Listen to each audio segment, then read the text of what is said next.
6 মাস যাওয়ার পরে পজিশন দেখে তারপরে বলে, কথা বলেন ঠিক কিনা?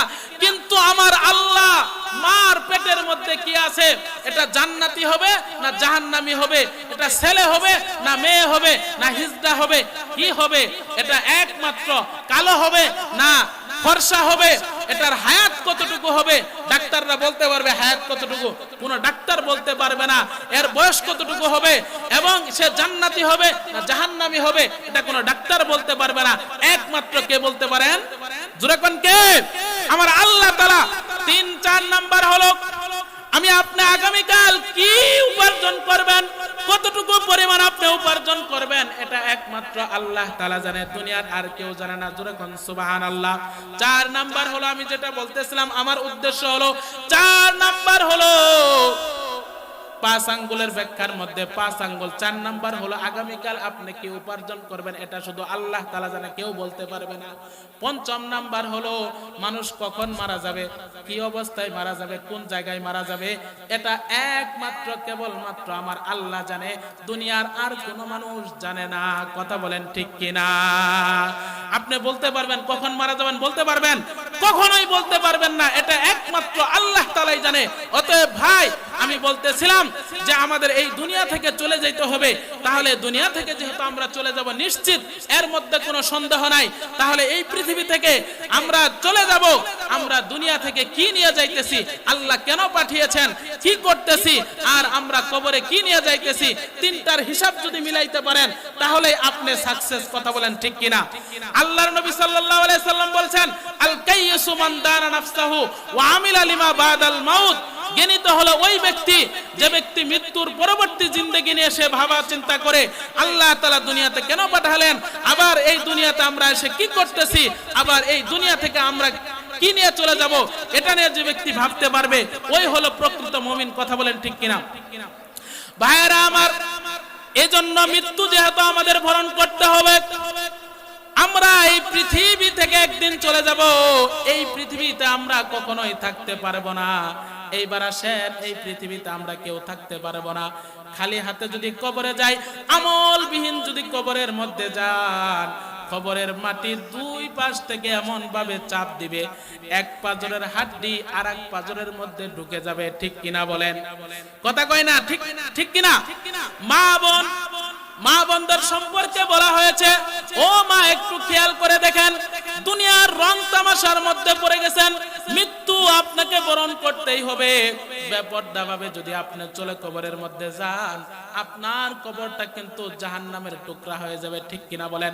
আল্লাহর নবী বলেন, 4টা আমল যদি কোন নারী করতে পারে, নবীজি সাল্লাল্লাহু আলাইহি সাল্লাম আল জামিউ সগীরের 720 নম্বর হাদিসের মধ্যে বলেন, ক্বালান নবী সাল্লাল্লাহু আলাইহি ওয়াসাল্লাম, ইযা সাল্লাতিল মারআতু খামসাহা সামাত শাহরাহা আহসানাত ফারজাহা আতাআত বালাহা দাখালাতিল জান্নাহ। আল্লাহর নবী ডাক দিয়ে বলেন, মহিলারা যদি 4টা আমল করতে পারে, জোরে কোন কয়টা? মহিলারা যদি 4টা আমল করতে পারে, ওই নারী আল্লাহর জান্নাতে যাবে। জোরে কোন সুবহানাল্লাহ। 1 নাম্বার হলো ইযা সাল্লাতিল মারআতু খামসাহা, মহিলা যদি 5 ওয়াক্ত নামাজ পড়ে। 2 নাম্বার হলো রমজান মাসের রোজা রাখে। 3 নাম্বার হলো 4 নাম্বার হলো স্বামীর আনুগত্য করা।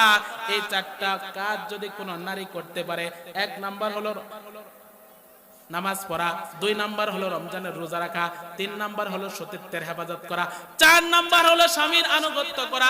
এই 4টা কাজ যদি কোন নারী করতে পারে, ওই নারী আল্লাহর জান্নাতে যাবে, তাকে কেউ ঠেকাতে পারবে না। আল্লাহু আকবার বলেন। আর নারীরা 2টা কারণে তারা জাহান্নামের মধ্যে যাবে, নারীরা 2টা কারণে জাহান্নামে যাবে।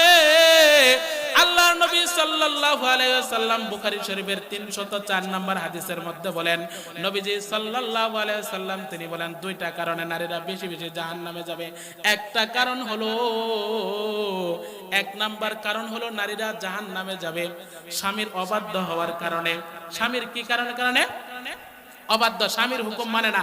তাড়াতাড়ি বলতেছি, সময় প্রায় শেষ হয়ে গেছে। স্বামীর অবাধ্য হওয়ার কারণে, স্বামীরে না বলে মার্কেটে যা, আছে কিনা? স্বামীরে না বলে পার্লারে যা, কথা বলেন ঠিক কিনা? স্বামীকে না বলে আরেক বাড়িতে যা, স্বামীরে না বলে বাপের বাড়িতে যা, কথা বলেন ঠিক কিনা? মা, স্বামীকে না বলে যদি আপনি বাড়িতে যান, পার্লারে যান, বাজারে যান, আল্লাহ আল্লাহর নবী বলেছেন এই কারণে আপনাকে জাহান্নামে যাইতে হবে, যখন নাউজুবিল্লাহ। 2 নাম্বার কারণ হলো যেই কারণে নারীরা জাহান্নামের মধ্যে যাবে, এর 2 নাম্বার কারণ হলো নারীরা জাহান্নামে যাবে বেশি বেশি অভিশাপ করার কারণে। তারা অভ্যাস হলো বেশি বেশি অভিশাপ দেয়।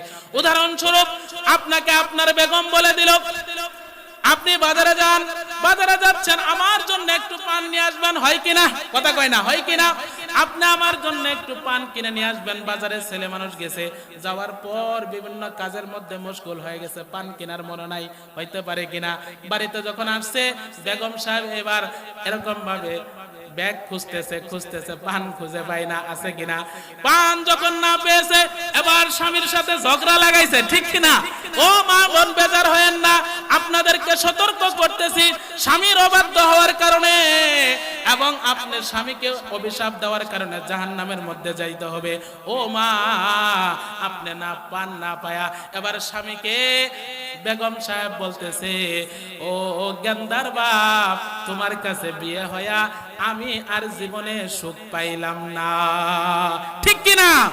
আমি তো ভদ্র ভাষায় বললাম, ঝগড়া লাগবো কিনা? এমনি তো মহিলাদেরকে বাঁকা হাড্ডি দিয়ে বানাইছে। কি দিয়ে বানাইছে? আল্লাহ রাসূল বলেন যে মহিলাদেরকে বাঁকা হাড্ডি দিয়ে বানাইছে।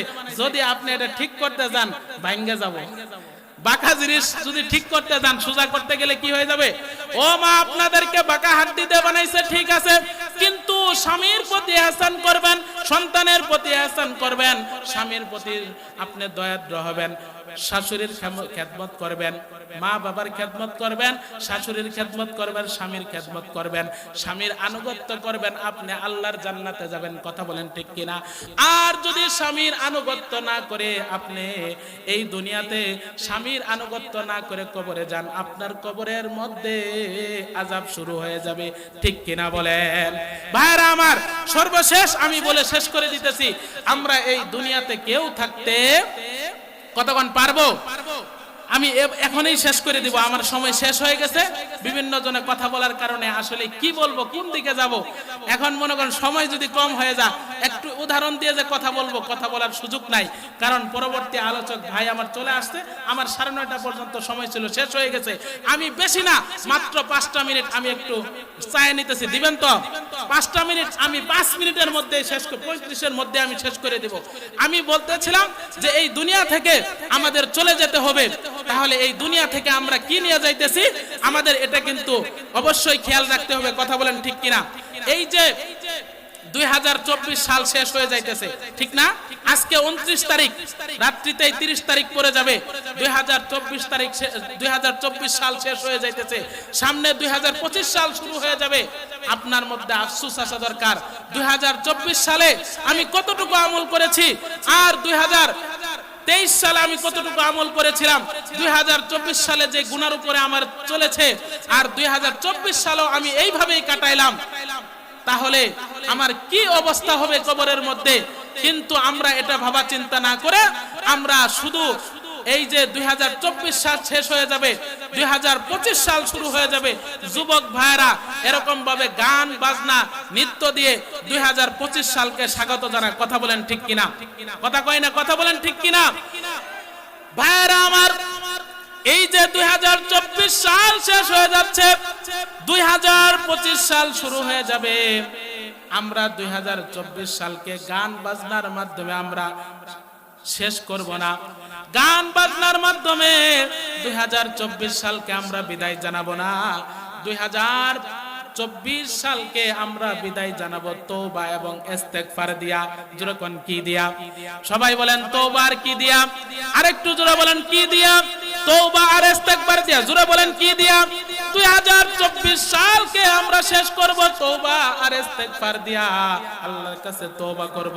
আল্লাহ, 2024 সাল আমার থেকে চলে গেল, 25 সাল শুরু হয়ে যাবে। আল্লাহ, আমি যেইভাবে আমল করার দরকার ছিল ওইভাবে আমল করতে পারি নাই। ও যুবক ভাইরা, আমি তোমাদেরকে বলতে চাই, 2024 সাল শেষ হয়ে যাইতেছে, গান বাজনা করবা না, করবেন না। ও যুবক ভাই, তোমার পায়ে হাত ধরে বলতে চাই, 2024 সাল শেষ হয়ে গেছে, গান বাজনা করবা না, বরং তুমি 2024 সালকে তুমি শেষ করবা ইস্তেগফারের মাধ্যমে। আল্লাহর কাছে হাত বাড়ায় বলবা, আল্লাহ 2024 সাল আমি ওইভাবে আমল করে শেষ করতে পারি নাই। আল্লাহ গো, আমার যদি এই অবস্থায় মৃত্যু হয়ে যায় তো আমার কি অবস্থা হইতো? কথা বলেন ঠিক কিনা?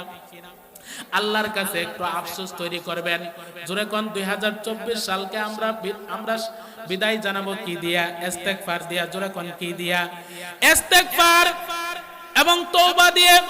আর 2025 সালকে আমরা শুরু করব একমাত্র আল্লাহর ইবাদত দিয়ে এবং কোরআন তেলাওয়াত দিয়ে, তাহাজ্জুদ নামাজ দিয়ে। কথা বলেন ঠিক কিনা? আমরা 2025 সালকে স্বাগত জানাবো নামাজ দিয়া। জোরে কোন কি দিয়া? 2024 সাল শেষ করব ইস্তেগফার দিয়া, আর 2025 সাল শুরু করব নামাজ দিয়া, কোরআন তেলাওয়াত দিয়া। এরকম ভাবে রাত্রিবেলায় গান বাজনা না করে রাত্রিবেলায় তাহাজ্জুদ দিয়ে। পারবেন তো ইনশাআল্লাহ? আল্লাহ তাআলা আমাদের সকলকে তৌফিক দান করেন। আমিন। ওয়া আখিরু দাওয়ানা আনিল হামদুলিল্লাহি রাব্বিল আলামিন।